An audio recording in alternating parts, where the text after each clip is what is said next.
जी दोस्तों, अज अस ऑर्डर किया है राजा बर्ड्स फार्म का।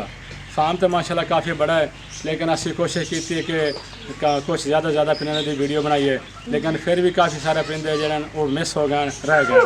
इंशाल्लाह नेक्स्ट टाइम असी कोशिश करसा है कि बाकी परिंदों की सारे की वीडियो बना के तुहाडे वास्ते पेश करिए। जी भैया सर, बतखें तुहाडे वास्ते फॉर सेल हैं, ये शौकीन रखने के बारे दसो।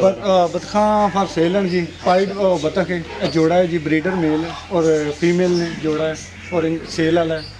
ਕੀ ਪ੍ਰਾਈਸ ਹੈ ਇਹਦੀ ਪ੍ਰਾइस ਜਿਹੜੀ ਹੈ 2500 ਰੁਪਏ ਪ੍ਰਾइस ਹੈ ਜੀ ਜੋੜੇ ਦੀ। ਹਾਂਜੀ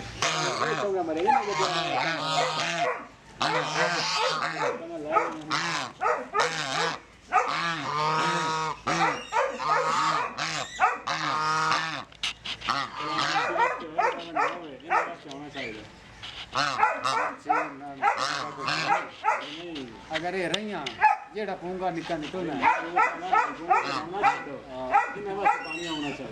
दोस्तों, भाई राजा यासर और भाई इकबाल का बहुत बहुत शुक्रिया कि इन्होंने सानू अपने कीमती टाइम के वक्त दिता और माशाल्लाह विज़िट बहुत अच्छा रहा है।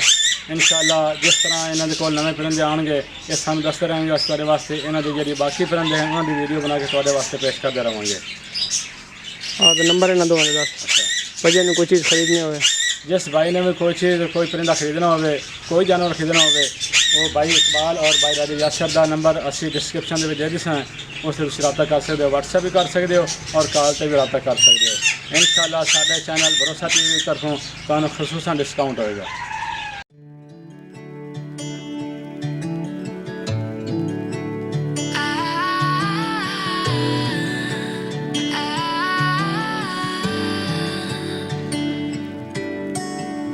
Day breaks and